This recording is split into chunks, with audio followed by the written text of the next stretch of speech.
arrived at Kestrel University with a suitcase that rattled like a tin drum and a phone that buzzed twice a day with the same ritual, 2 tiny transfers that looked more like a dare than support. My mother sent 15 baht at dawn. My father sent 15 at noon, and both of them wrapped the money in the same neat arithmetic. Breakfast 5, lunch 15, dinner 10. Save the rest for personal items. They loved the phrase personal items. It made them sound responsible instead of cheap. It also meant that if I was hungry, that was my failure, not their math. They had divorced the way some people fold paper into sharp shapes. Quick creases, clean edges. No softness left. When they decided I could leave our Riverside district and enroll in a private university in the capital, they did it with the same precision. "You're 18, they said. "We're done raising you. The tuition loan is your choice. The rest is family courtesy. 30 baht a day, less than the fare to cross the city." Kestrel University was built on a reclaimed marsh beside the Chao Phraya, all glass facades and stylized cranes in the landscaping. It looked like the future had landed, wiped its shoes, and moved in. The brochures bragged about the architecture program, the innovation studios, the partnerships with developers. I came for the scholarship badge on my acceptance letter, and for the distance it promised. The dormitory smelled of new paint and detergent. The corridor floors were so polished my worn sneakers squeaked like apologizing mice. Room 14B sat near the end of a hall lined with identical doors. I pushed mine open and stepped into a 4-bed room that did not feel like a cage so much as a showroom. A wall of windows faced the river, and the beds were stacked like ship bunks, each with a small desk beneath. I picked the bed closest to the window, because for once I wanted to sleep facing something wide and open. I made my side quickly, pulling the cheapest gray sheets from my bag, smoothing them with the flat of my palm the way I used to smooth my mother's blouse before she left for work, back when she still left for work. I had just unpacked my notebooks when the door burst inward as if it had been ordered to. A girl stepped in wearing oversized sunglasses even though the room was dim. Behind her came an entourage. 2 women carrying garment bags, a man with a toolbox, another with a folding rack of shoes, and someone who looked like security because his arms were crossed like a barrier. The girl's hair was a glossy black sheet, her lips a deliberate shade, her posture a throne that moved. She surveyed the room with a slow, practiced turn of her head. 4 beds, she said, as if reporting a tragedy. They really expect humans to live like this. No one answered. The entourage began to work around her like bees around a queen. Shoes aligned, clothes hung. A small air purifier emerged from a box, as if magic had been unwrapped. My throat tightened in a way it always did when money walked into a room. I hated that reaction. Hated the childhood reflex that told me to disappear before I was accused of wanting something I hadn't earned. But it was a dorm. I had nowhere to hide. I stepped forward anyway and offered the only weapon I owned. Politeness. "Hi, I'm Iris Tran. We're roommates." The girl's sunglasses tilted toward me. For a second, she looked genuinely surprised that I existed. Then she smiled as if I had entertained her. "I'm Sarah Vongchai," she said. "You can call me Sarah. My father says names are cheaper than apologies." One of her attendants pressed a red envelope into my hand. It was heavier than paper should be. "A greeting," Sarah said without looking away from her phone. "House rules. We're civil," I murmured. Thanks, because that was what my bones knew to do. Sarah turned away and kept speaking to her screen as if I were already part of the furniture. When the entourage finally filed out, the room fell quiet except for the soft hum of the purifier. I opened the red envelope with careful fingers. Inside, instead of cash, was a small metal token the size of a coin, stamped with the image of a crane and a serial number. It caught the light like a secret. On the back was a QR code. I scanned it, and my phone lit up with a transit wallet. Unlimited rides for a semester, tied to the token's code. I sat on my bed and laughed once, a sound that startled me. 30 baht a day, and my roommate had handed me freedom by accident. If there was a god of irony, it had a sharp sense of humor. That night, the other 2 beds remained empty. The university's orientation week had not yet begun, and the campus felt like a stage before the actors arrived. Sierra fell asleep with a silk eye mask, her desk lit by the glow of her tablet. I lay awake listening to the river traffic outside. The distant engines, the slapping water, and the steady pings of my parents' micropayments. Each ping felt like a tiny chain link. I promised myself I would collect them anyway. If they wanted to keep tally, I could keep tally too. On the 3rd day, hunger stopped being a concept and became a color. It made the room tilt slightly. turned my hands unsteady, turned letters on my screen into dancing insects. I had planned to find work immediately, but Kestrel's campus sat in a pocket of reclaimed land with a ring of toll roads like a moat. The cheap jobs were across the river. The buses stopped early. The ride-hailing fee could swallow my personal items budget in one trip. By afternoon, my stomach clenched so hard I had to breathe through it like pain. That was when Sarah's chair scraped back abruptly. She stood too fast, one hand pressed to her abdomen, her face drained of the sparkle she wore like jewelry. "I need you to do something," she said, voice suddenly plain. I looked up. "Are you okay?" She waved the question away as if it were a fly. "Pads, the ultra-thin kind, and the heat patches. The store downstairs is out, and I refuse to be betrayed by a campus supermarket." She pulled open her purse, grabbed a thick wad of bills, and dropped it onto my desk. 2,000. Get them. Keep whatever is left. Call it a runner's fee. The bills fluttered, pink and obscene against my scratched wooden desk. My first impulse was to refuse, because refusing was how I survived my parents. If I asked for nothing, they could accuse me of nothing. But Sierra's jaw was clenched, and the room smelled faintly of expensive perfume and the metallic edge of someone trying not to show weakness. I took the money. "I'll be back in 10 minutes. I ran. The elevator felt slow. The lobby felt too bright. Outside, the air was wet and hot, the kind that stuck to skin. I sprinted past the campus store, across the pedestrian bridge, to the commercial strip where the pharmacy lights glowed. I bought what she asked for, plus painkillers, plus ginger tea packets because my grandmother used to swear by them, plus a small bowl of rice porridge from a stall because I couldn't walk back empty-handed when someone was in pain.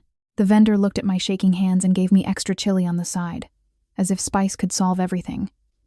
When I returned, Sarah was curled on her bed with her knees drawn up. She took the bag without a word. I set the porridge on her desk, then hesitated, then set a cup of hot tea beside it. "You should eat," I said softly. "It helps." She stared at the food like it was a puzzle.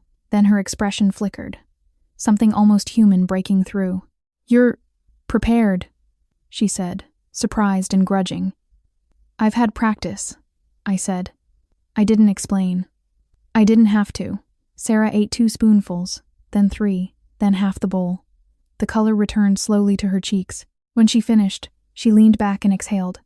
"Fine," she said. "You're competent. That's rare." Competent was not kindness, but it was an opening. I nodded anyway. My phone buzzed again. 15 bought from my mother, labeled dinner. The contrast between that tiny number and the remaining bills on my desk made my throat ache with laughter and rage at the same time. I pushed the rest of Sierra's change back toward her. She didn't look. "Keep it. If I wanted exact change, I'd marry an accountant." By the next morning, Sierra was back to being a rumor in human form. She wore a crisp white shirt and a skirt that probably cost more than my first laptop. She spoke on the phone in short, precise phrases, never raising her voice, making people on the other end hurry to match her tempo. I watched her from my desk as I measured my breakfast. A banana and a cup of plain rice. My stomach wanted more, but my pride wanted me not to look needy. The two of them fought silently while Sierra scrolled through design blogs like she was flipping through menus, bored by everything she could afford. Orientation week rolled over campus like a tide. New students arrived with their parents in SUVs. Luggage wheels clicked on the tile. The lobby smelled of bubble tea and cologne. Kestrel's architecture building gleamed across the courtyard, its atrium a dramatic funnel of sunlight. The program director gave a speech about resilience, about cities and storms, about imagination as infrastructure. I sat in the back and tried to believe that words could build a door out of my past. Studio started fast. Our first assignment was a micro-pavilion to be installed along the riverfront walk, a small shelter meant to hold shade, conversation, and a sense of place. We were told to find a story in the site and translate it into form. Most students snapped photos and posted them with filters. I sketched quietly, mapping the wind, the shade, the foot traffic, the way the water rose and fell. Sarah did not attend the site visit. She came back to the dorm later with a brochure from a private yacht club and a scowl. "They expect us to measure mud," she complained. "I don't do mud." "You're in architecture," I said, trying to keep my tone neutral. "I'm in a degree," she corrected. "Architecture is a family hobby I'm supposed to pretend to love so my father can say his daughter is creative on panels." She said it like a joke, but her eyes had that tired hardness that I recognized from adult fights. The kids in my neighborhood grew up hearing raised voices through thin walls. The rich kids grew up hearing negotiations through thick ones. Different furniture, same tension. On the deadline eve, my model sat on my desk like a small folded bird, bamboo ribs and translucent plastic that caught light the way river glass did after rain. I had stayed up late, sanding edges, adjusting joints, making sure it could actually stand. Across the room, Sarah stared at a blank sheet of foam board, as if it were personally offending her. She sighed dramatically. "Iris." I didn't look up. "Yes? Do you know how to make something that looks like I worked hard but also looks expensive?" I set down my knife. "Do you want help?" She leaned back in her chair with an exaggerated groan. "I want survival. My father is coming to the review. If I fail, he'll drag me into whatever corporate marriage he's been hinting at since I was 15. He loves a threat with a smile." The request hung in the air between us, heavy as the token she'd given me. I knew what it meant to be used, to have your labor become someone else's story. I also knew what it meant to be hungry. Hunger had many mouths. Food, safety, distance, dignity. Sarah slid her phone across the desk. A transfer notification glowed on the screen. 20,000 baht. "Help me," she said. Voice lower now, less theatrical. "Make it plausible. Make it mine. I don't want a miracle, I want a mask." I stared at the number until it became real. That was almost a month of tuition payments on my student loan interest. That was bus fare, meals, books, breathing room. My mother sent 15 baht and called it love. Sarah sent 20,000 and called it a mask. My chest tightened with anger at both of them for different reasons. "Okay," I said finally. "But you have to sit here. You have to learn what you're showing. If someone asks you why you did something, you need to answer without blinking." Sarah blinked, then laughed once, surprised. "You're bossy." "I'm practical," I corrected. We worked until dawn. I drew a structure inspired by fishing nets and temple eaves.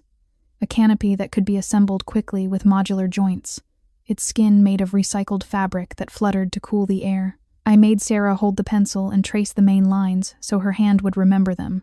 I made her repeat the concept aloud until she could say it without sounding like she was reading. When she tried to drift into her usual boredom, I tapped the desk. "Again," I said, "in your words."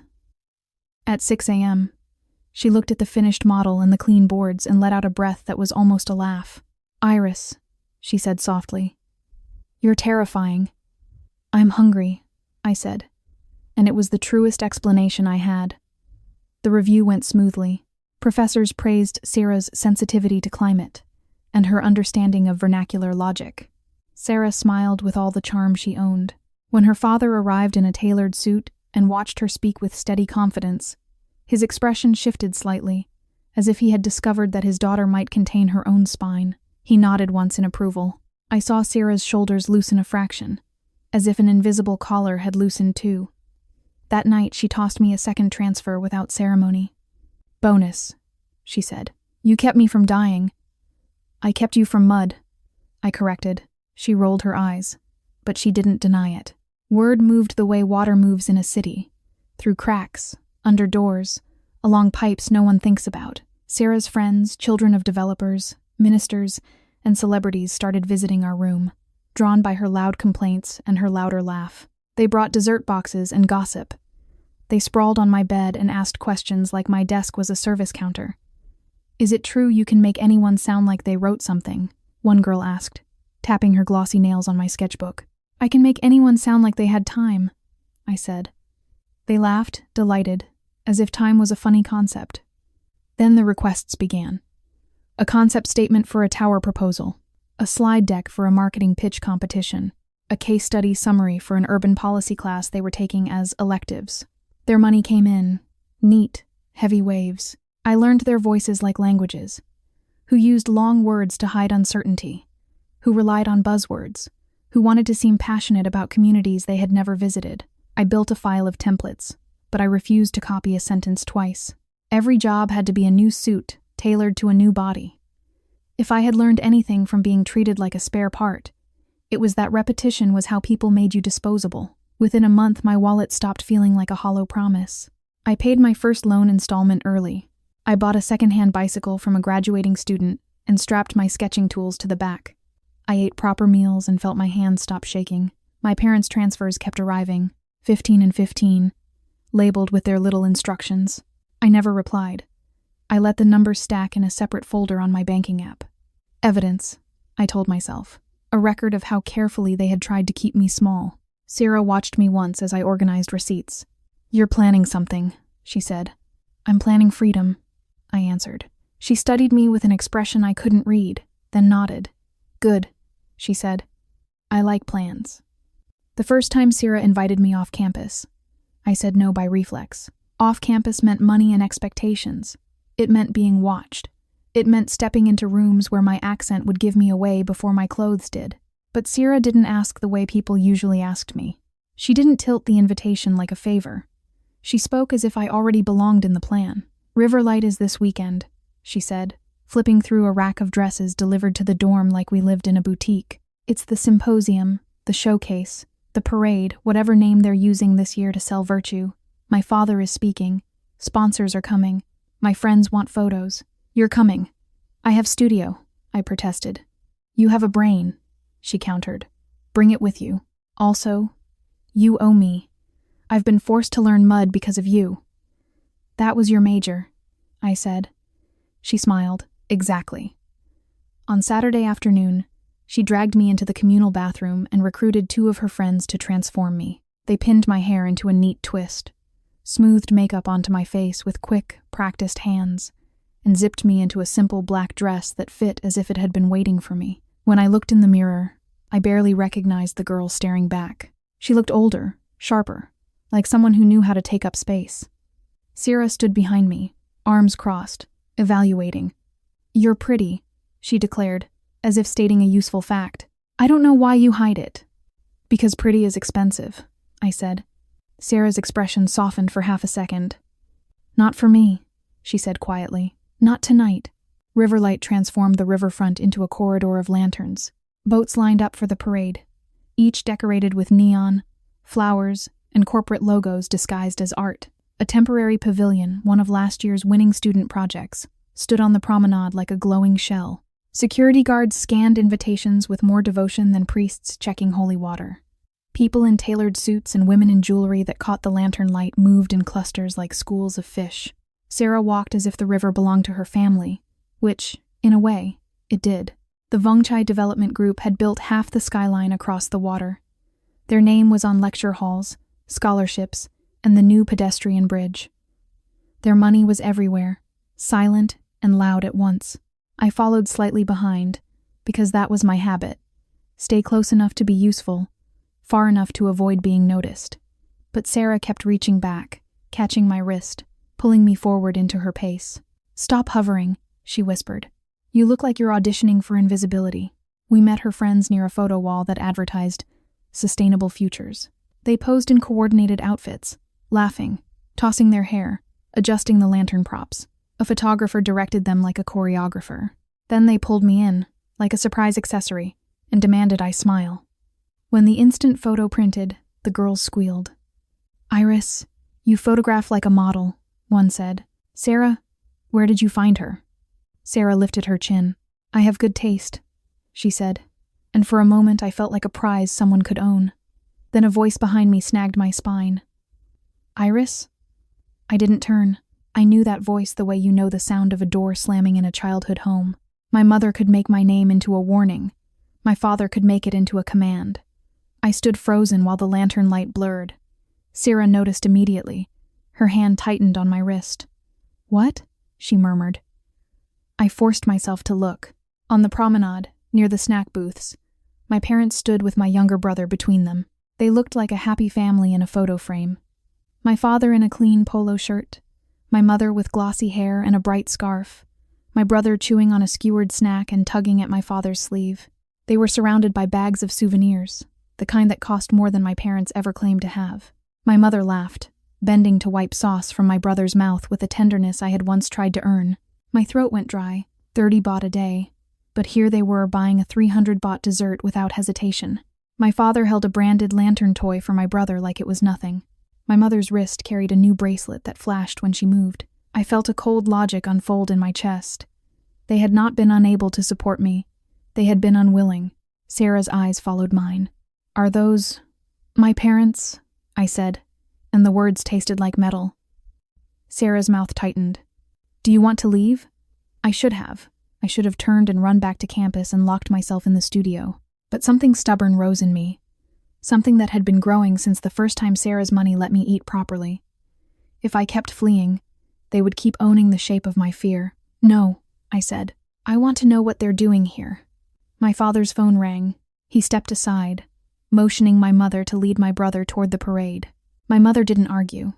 She never argued when my father took business calls. She merely rolled her eyes and walked away, my brother skipping beside her. I followed my father at a distance, using the crowd as cover.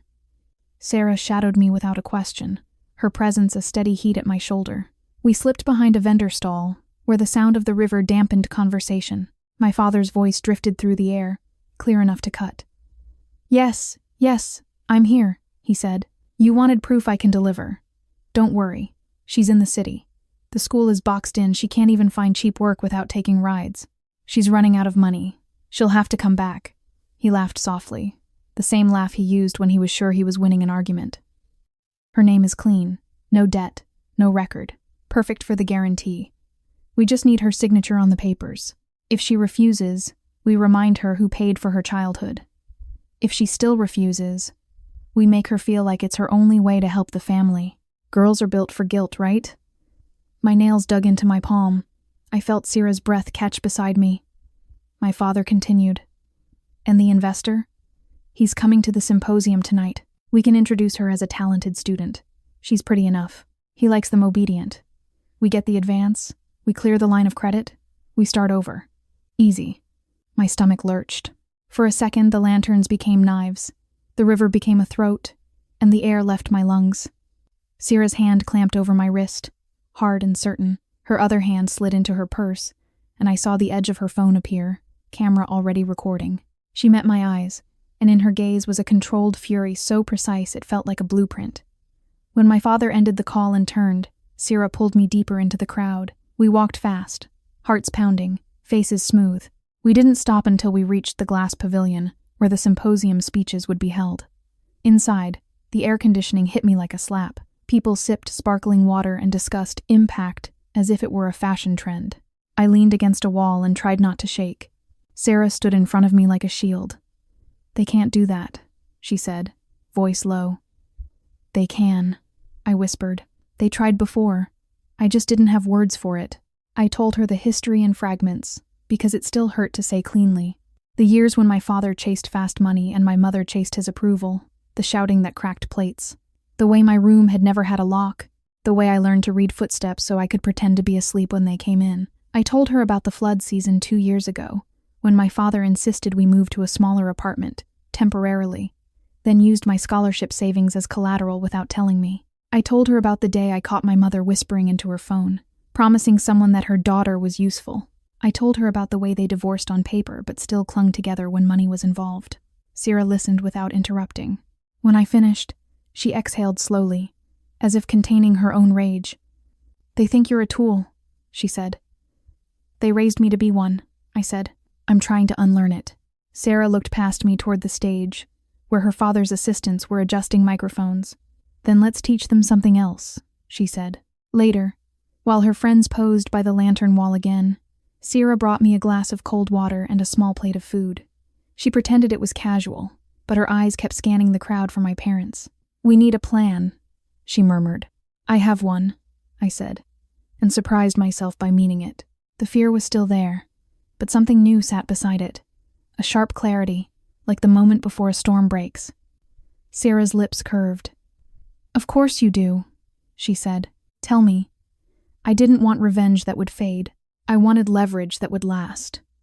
I wanted my parents to learn that I was not an account they could withdraw from whenever they felt desperate. I wanted my tiny receipts to turn into a wall. As the symposium began and the lights dimmed, I watched my father slip into the back row, my mother beside him, both of them smiling politely at strangers. They looked respectable. They looked harmless. That was the camouflage that had kept me trapped for years. On the stage, Sarah's father spoke about resilience, about community, about ethical development. People applauded. Cameras flashed. I listened to his words, and thought of the marsh Kestrel was built on, the poor neighborhoods across the river that flooded every monsoon because developers had raised the luxury land and left everything else to drown. A plan formed with the same cold logic my parents used, but pointed in a different direction.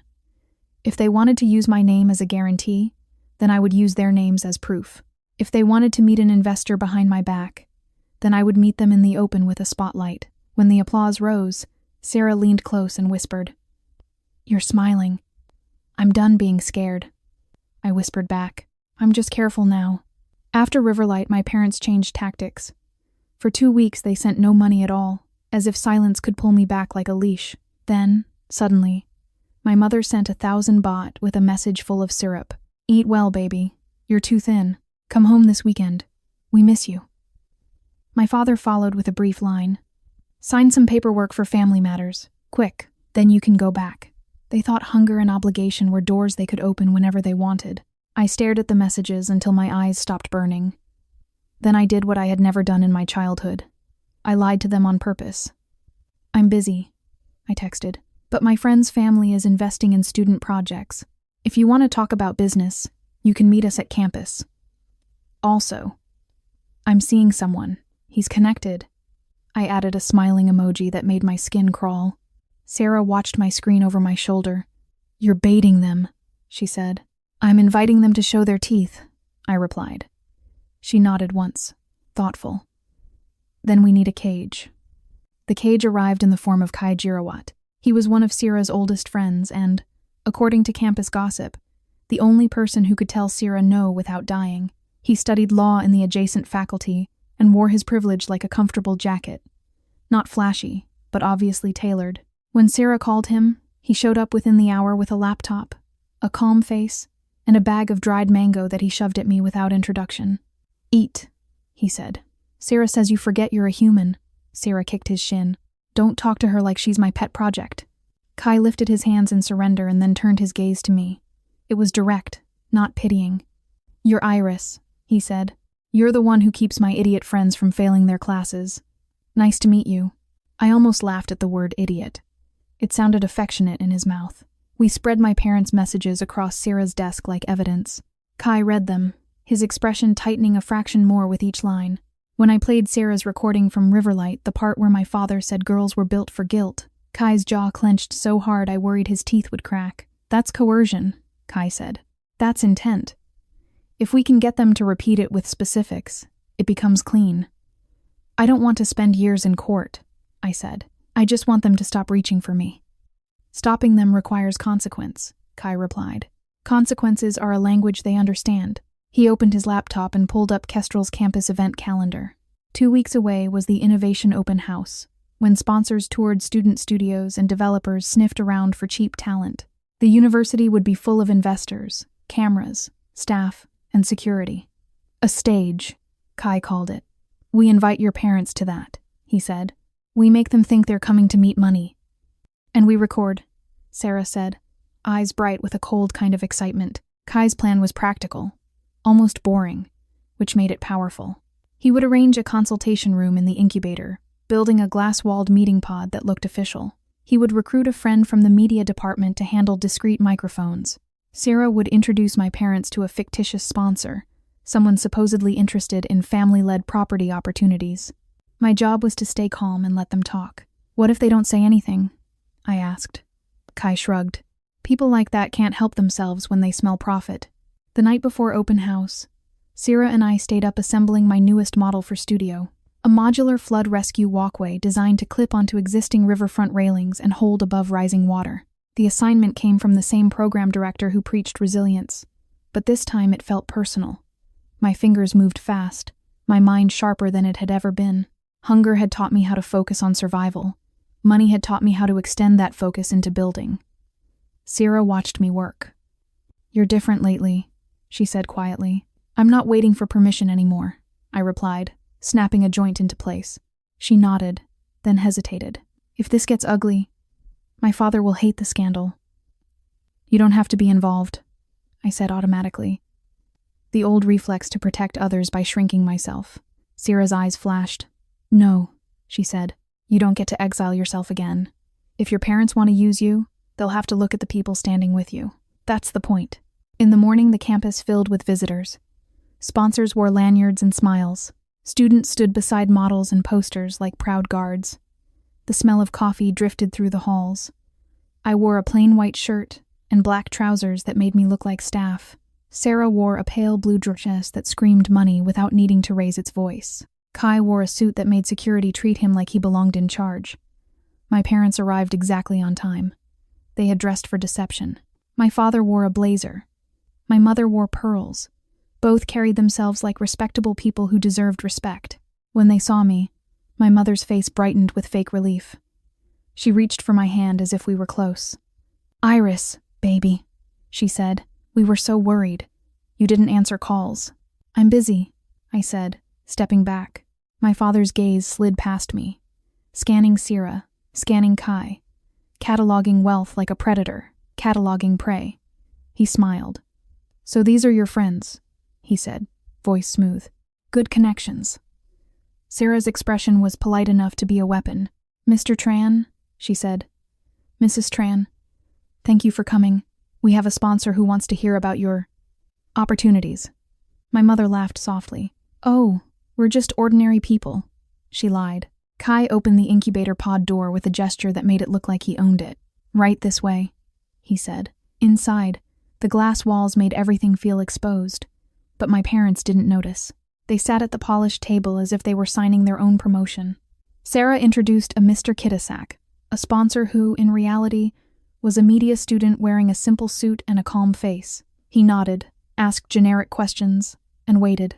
The microphones hidden beneath the tablecloth waited too. My father launched into his pitch within minutes. He spoke about land, about returns, about a clean name that could guarantee a loan. He spoke about me as if I were not sitting 3 feet away. "My daughter is studying here," he said proudly. "Smart girl. She'll sign.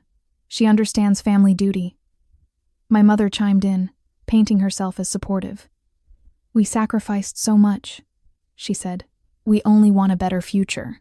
Sarah leaned forward slightly. "And what happens if Iris doesn't sign?" she asked, voice sweet. My father's smile tightened. "She will," he said. "Girls always come back. They need their parents." The word need was the key. It turned the room cold. Kai glanced at me, a silent check. I felt my heart hammer, but my voice came out steady. "I don't need you," I said. My mother's face cracked. "How can you say that?" she hissed. "After everything? We fed you. We clothed you. You rationed me," I said. "You counted my meals like I was a bill." My father's eyes sharpened. "Don't embarrass us in front of strangers," he snapped, the polite mask slipping. "You're still my daughter." "No," I said. "I'm my own." The words were simple, but saying them felt like unlocking a door I didn't know existed. My father's hand slapped the table. "If you don't sign, you'll regret it," he said, voice low. "You think these rich kids will stay? They use people. When they're bored, they'll drop you. Then you'll have nothing." Sierra's smile vanished. "Careful," she said softly. My father leaned forward, anger giving him courage. "Who are you to threaten me?" Sarah's eyes were ice. "I'm someone whose lawyers don't negotiate with blackmail," she said. My mother stood abruptly, chair scraping. "This is ridiculous," she spat. "Iris, come with us now. We'll talk at home." She reached for my arm. Kai moved faster. He stepped between us, blocking her hand with his body, not touching her but making it impossible for her to reach me without crossing a line. My mother's face twisted with rage. "Move," she snapped. Kai didn't. "No," he said calmly. "Not without consent." My father lunged. His hand shoved Kai's shoulder hard. The motion was ugly, familiar. It was the same shove I had seen him use on doors, on chairs, on anything that refused to bend. Kai stumbled but stayed upright. The microphones caught the thud, the sharp breath, the curse my father muttered under his polite mask. The glass pod door flew open. Campus security poured in, summoned by Kai's earlier warning. A staff member demanded calm. My father protested loudly, performing innocence. My mother wailed about disrespect. But the cameras in the incubator hallway recorded everything, and Kai's phone recorded the rest. As security escorted my parents out, my father twisted back toward me and hissed, "You'll pay for this." I watched him, and for the first time, his threat didn't land. It floated past me like smoke. Maybe, I said, but not to you. When the door closed, Sarah exhaled like she had been holding her breath for years. Kai rubbed his shoulder, wincing. We have enough, he said. Intent, coercion, assault. It's not pretty, but it's real. My legs shook, and I had to sit. The room blurred. I thought I might cry, but the tears didn't come. Instead, a strange calm settled in my chest, like the silence after a storm when you realize the roof is still standing. Outside, the open house continued. People discussed innovation and ethics, while my childhood tried to claw its way into the present and failed. That afternoon, monsoon clouds gathered over the river, dark and swollen. Rain began as a whisper, then became a roar. The river rose faster than anyone expected. A warning sounded on campus. Low-lying paths flooded. Students advised to stay indoors. In the architecture building atrium, students clustered by the windows, watching water creep across the promenade like a living thing. I stared at the rising river and felt my design assignments turn into a prophecy. The walkway model on my desk suddenly wasn't an academic exercise. It was a solution waiting for hands. Where's the riverfront security team? The program director demanded, phone to his ear. There are tourists out there. The parade structures are still anchored. Sierra looked at me. I looked at my model. I thought of my parents' threat, of how they had always used chaos as leverage. I thought of how I had spent years shrinking to avoid making waves. The river didn't shrink for anyone. It rose. I can help, I said. Kai's eyebrows lifted. With what? With a blueprint, I said, and grabbed my bag. We ran through the rain to the workshop. I yanked open the storage cabinets, pulled out aluminum tubes, rope, clamps. My hands moved on instinct, translating sketches into assembly. Students followed when they saw me working, drawn by the urgency. Even Sierra joined, holding parts, tying knots with surprising competence. I learned fast, she muttered when I stared. We carried the first assembled module to the riverfront railings and clipped it on. Water surged beneath it, brown and angry. But the structure held. We added another, then another, creating a narrow, elevated path toward the stranded tourists and staff near the floating lantern barges. The rain lashed our faces. My muscles burned, but the walkway extended, a simple spine of metal and rope, and people began to cross it to safety, guided by our shouts. When the last person stepped onto dry ground, I collapsed against a pillar, drenched and shaking. Sierra stood beside me, equally soaked, her expensive dress clinging to her legs like a defeated flag. She laughed, breathless. Mud, she said. I did mud. You did a flood, I corrected. She turned her head, and I saw her father standing under an umbrella nearby, watching the scene with a face that had lost its politician's smile. His gaze slid from the rescued tourists to the improvised walkway to me. For the first time, he looked not at Sierra's performance, but at my work. He approached slowly. You built this? He asked. Yes, I said, voice hoarse. It's modular. It can be stored and deployed quickly. If the promenade floods again, it can prevent panic. He nodded, a small, thoughtful movement. Then he looked at Sarah. You helped, he said, not a question. Sierra lifted her chin, wet hair plastered to her face. I did, she said. I'm capable of more than posing for your panels. Her father's expression tightened, then softened, as if he had been handed an inconvenient truth. Apparently, he said. That night, after the storm eased, the campus buzzed with stories of the flood rescue. Someone posted a video of the walkway online. The clip went viral under the tag number Kestrel Bridge. People praised the students. Reporters called the university. The program director glowed with pride. In the quiet of our dorm, Sarah sat on her bed and stared at her wet shoes drying on the windowsill. You saved people, she said. We saved people, I corrected. She nodded slowly. My father saw you, she added, as if that mattered too. It might, I said, and for once I allowed myself to imagine that powerful eyes could be used for something other than control. My phone buzzed. Another call from my mother. Another missed call. I let the screen go dark. Outside, the river moved on, indifferent to family dramas, carrying lantern debris downstream like spent wishes. Kai texted a single line. We file tomorrow. Be ready. I set the phone down and stared at the ceiling. For the first time since I arrived at Kestrel, The room felt like mine. Not because it was safe from storms, but because I had learned how to stand inside the storm without being swept away. The paperwork took less time than my fear had promised. Kai's world was built on forms, filings, deadlines. He assembled our evidence into folders. The Riverlight recording, the incubator pod audio, the hallway security footage, the transfer history from my parents that proved their controlled support, and the medical note from the campus clinic showing bruises on Kai's shoulder. He also did something I hadn't expected. He requested bank statements from a financial oversight friend, tracing the investor my father mentioned to a chain of shell companies tied to illegal land grabs along the river. "You're not just stopping your parents," Kai said one evening as we sat in the law library, my hands wrapped around a cup of cheap coffee. "You're cutting a whole rope." "A rope?" I asked. He nodded. "They weren't improvising," he said. "They were part of a pattern. The investor is under investigation already. Your father tried to use you as a clean front because the usual fronts are burning." The thought made my stomach twist. I imagined a version of myself signing papers with a numb hand, becoming a ghost in someone else's scheme. I imagined the future my father described. Obedient, trapped, profitable to others. Rage rose, but Kai's calm voice anchored me back to the present. In this present, my signature belonged to me. When the official letter arrived, summoning my parents to mediation, they panicked. My mother switched from anger to pleading so fast it gave me whiplash. She sent long voice messages about family, about blood, about how strangers would never love me the way my parents did.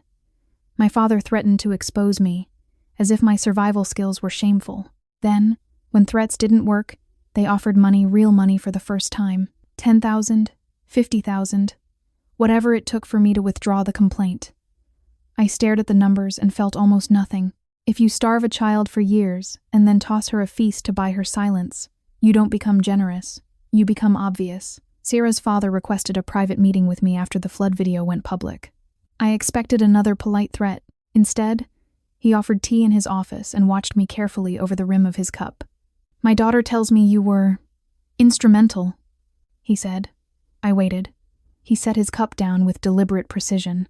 "I reviewed the incident report," he said. "What your parents attempted is unacceptable. I don't like scandal, but I dislike predation more." He paused, as if the words tasted foreign. "Kai's firm can handle it. The university will back you. And if you want it, there is an International Resilience Fellowship, funded by our foundation. Rotterdam. 1 year, full stipend." For a moment, my mind went quiet. Rotterdam sounded like a place on the other side of every cage I had ever known. Sarah leaned against the office wall, arms crossed, pretending not to care. But her foot tapped rapidly, betraying her hope. "I want it," I said, voice steady, even as my chest shook. Her father nodded once. "Then take it," he said, "and don't waste it." Mediation day arrived like a dull thunder. My parents sat across the table from me in a government office that smelled like disinfectant. My mother wore the pearls again, as if jewelry could rewrite reality. My father's blazer looked slightly wrinkled, as if his confidence had slept badly. They tried their old performance first. Tears, sighs, claims of misunderstanding. When that failed, they accused me of being manipulated by rich kids. When that failed, Kai slid the transcript of my father's recorded call across the table, and silence finally did what my childhood never could. It made them listen. The settlement was simple. They paid compensation for the assault and coercion attempt. They signed a no-contact order. They admitted, on record, that they had attempted to use my identity for a financial guarantee without consent. The investigator connected to their scheme was arrested a month later, and my father's name appeared in the news as one of the cooperating witnesses. My mother's face showed up too, blurred but recognizable, when she tried to scream at a reporter outside the station. Watching it on my phone, I felt a distant pity, like watching a stranger drown in a pool they dug themselves. After it was done, my father sent one last message. It contained only my name, written without punctuation, as if he couldn't decide whether it was a curse or a plea. I didn't reply. I didn't block him either. I archived the message with the rest of the receipts. Some records deserve to exist. On the day my visa arrived, I opened my banking app, selected my parents' accounts, and sent each of them 15 baht. In the note field, I wrote, breakfast 5, lunch 5, dinner 5, save the rest for personal items. I stared at the screen, half expecting lightning. None came. The world did not punish me for reclaiming a joke. I closed the app and felt lighter. Sarah threw me a farewell party that was too extravagant for a dorm room. Her friends brought desserts from a dozen bakeries. Kai brought dried mango again and pretended it was ceremonial. Someone hung paper lanterns along the window, and their reflections trembled on the river outside. Sarah handed me a small box. Inside was the same crane token she had given me on my first night. But now it was set into a simple pendant. "So you don't forget where your exit started," she said, trying to sound casual and failing. "I won't forget," I said. She rolled her eyes, and then her voice cracked. "You better come back," she muttered. "I'm not letting Kai tutor me alone. He's smug when he wins." Kai lifted his hands innocently. "I'm always smug," he said. Sarah threw a pillow at him. Then she looked at me again, and her expression shifted into something raw. "You changed me," she said. "I used to think I was only good at buying comfort. Now I know I can build it. It's annoying." "It's useful," I said. She hugged me hard, the kind of hug that doesn't ask permission because it assumes you're staying. I hugged her back anyway, and this time my body didn't flinch. The airport smelled like metal and coffee. Sarah walked with me to the gate, sunglasses on despite the fluorescent lights.